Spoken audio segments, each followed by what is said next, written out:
বিসমিল্লাহির রহমানির রহিম। ভাই ও বোনেরা, যে যেখান থেকে আমাকে দেখছেন এবং শুনছেন, আপনাদের সবাইকে আমার সালাম, আসসালামু আলাইকুম।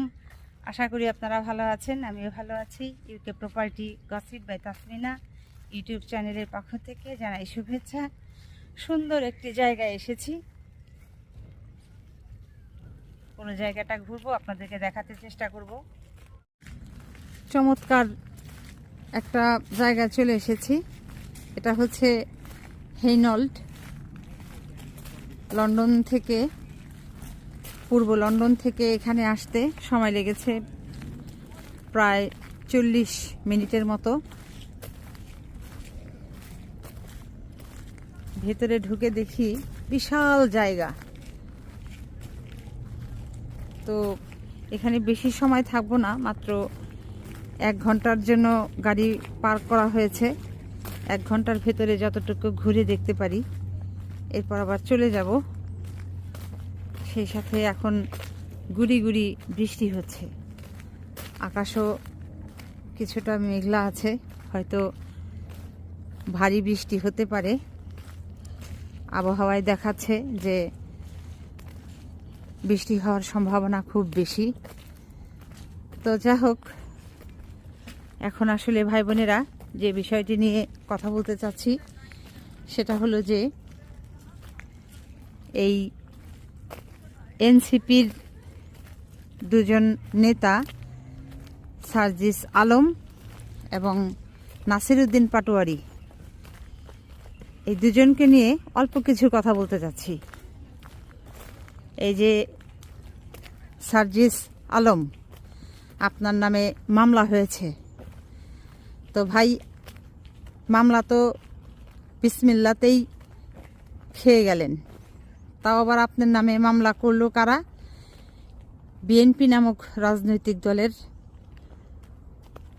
নেতাকর্মীরা আপনার নামেই মামলাটা করলো।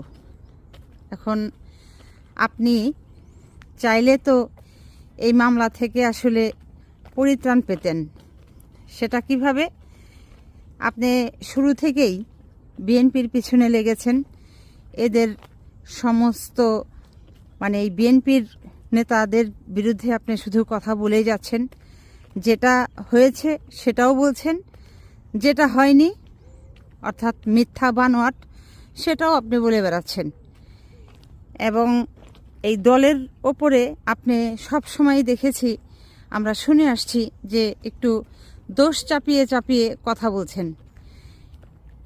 এটা তো আপনি ঠিক করেন নাই।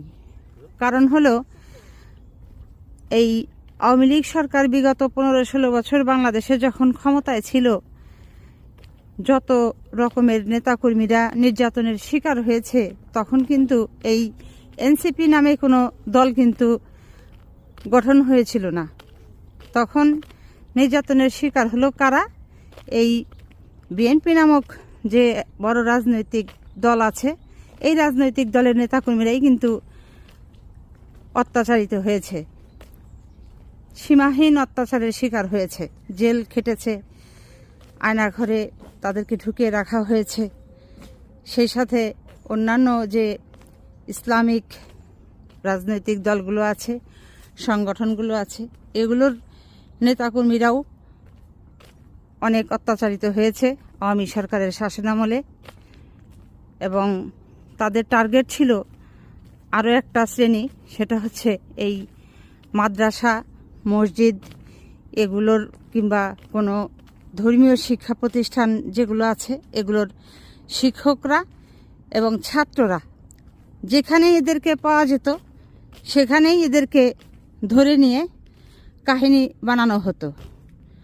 আওয়ামী পুলিশরা তাদের পকেটে ওই নেশাজাতীয় দ্রব্য, হেরোইন, হাবি জাবি কি এগুলো ঢুকিয়ে দিয়ে বলতো যে এগুলো তাদের কাছ থেকে পাওয়া গেছে।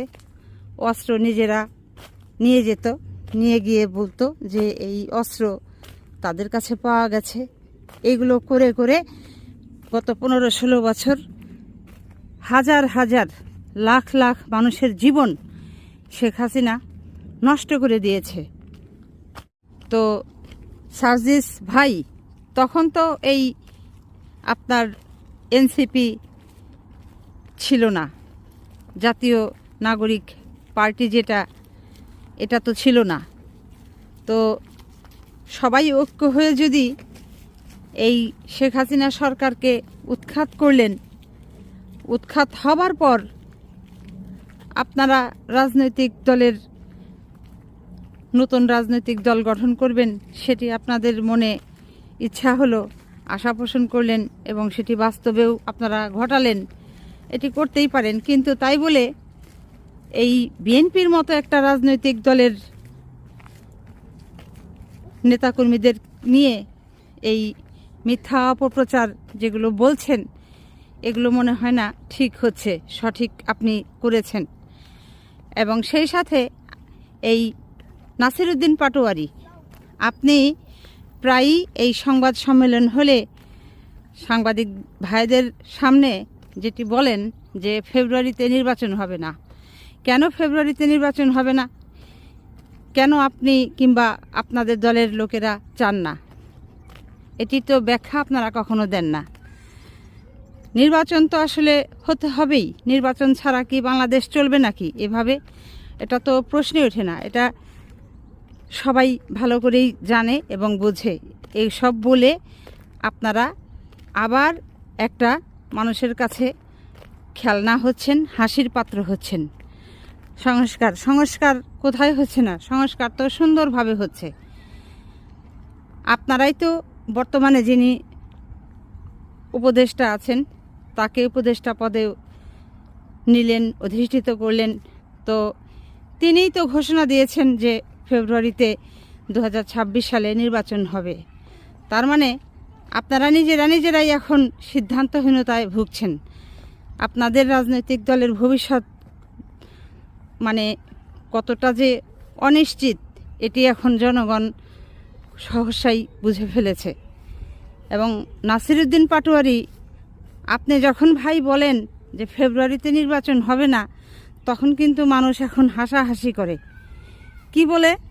তারা বলে যে ফেব্রুয়ারিতে নির্বাচন এনসিপি চায় না, এই কারণেই চায় না যে তাদের দলের নেতারা আরও চাঁদাবাজি করুক, আরও ডাকাতি করুক, লুটপাট করুক।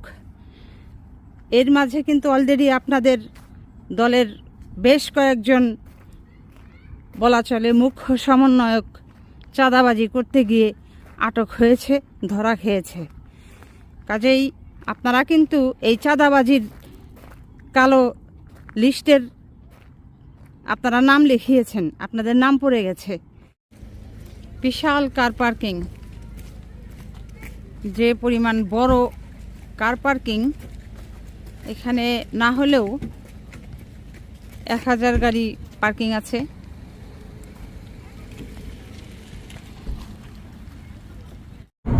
তো যাই হোক, আসলে সবশেষে যে কথাটি বলে ভিডিও শেষ করতে চাচ্ছি, এনসিপির নেতা নাসিরউদ্দিন পাটোয়ারি ভাই এবং সার্জিস আলম ভাই, আপনারা একটা কথা মনে রাখবেন যে বাতাসের প্রতিকূলে চলে কিন্তু আগানো যায় না।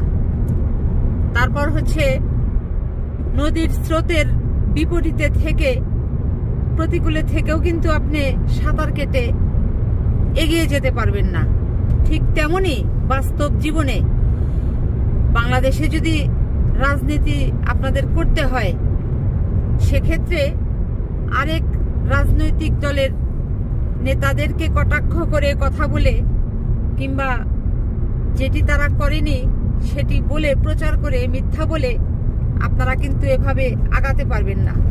যেমনটি আপনারা বিএনপির পেছনে লেগেছেন, এটি আসলে আপনাদের জন্য একটা মস্ত বড় ভুল সিদ্ধান্ত নিয়ে আপনারা এইভাবে তাদের সম্পর্কে কথা বলে আগাতে চাচ্ছেন। যে কারণেই এই যে সার্জিস আলম অলরেডি মামলা একটা খেয়ে গেছে, এখন নিশ্চয়ই গ্রেপ্তারও হতে পারেন তিনি।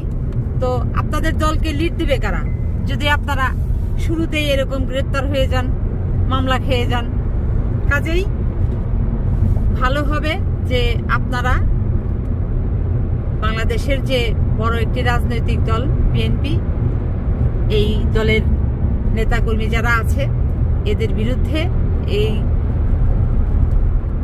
মিথ্যা কোনো অপপ্রচার আপনারা করবেন না। যেটা সত্য, যেটা বাস্তব, সেটি আপনারা বলার চেষ্টা করবেন এবং তাদের সাথে মিলে থাকার চেষ্টা করবেন।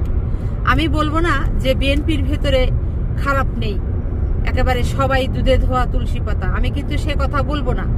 বিএনপির ভেতরেও কিন্তু কিছু ঝামেলা আছে এবং সেই ঝামেলাগুলো নিয়ে যখন বাংলাদেশের জনগণ কথা বলছে, আওয়াজ তুলছে, সঙ্গে সঙ্গে বিএনপির হাইকমান্ড থেকে কিন্তু সেগুলোকে দমানোর চেষ্টা করা হচ্ছে, তাদেরকে বহিষ্কার করা হচ্ছে, দল থেকে বের করে দেওয়া হচ্ছে, তাদের এইভাবে নানানভাবে তাদেরকে শাস্তির আওতায় আনা হচ্ছে। এটাই হচ্ছে আসলে স্বচ্ছতা, এটাই আসলে হওয়া দরকার। তো যা হোক,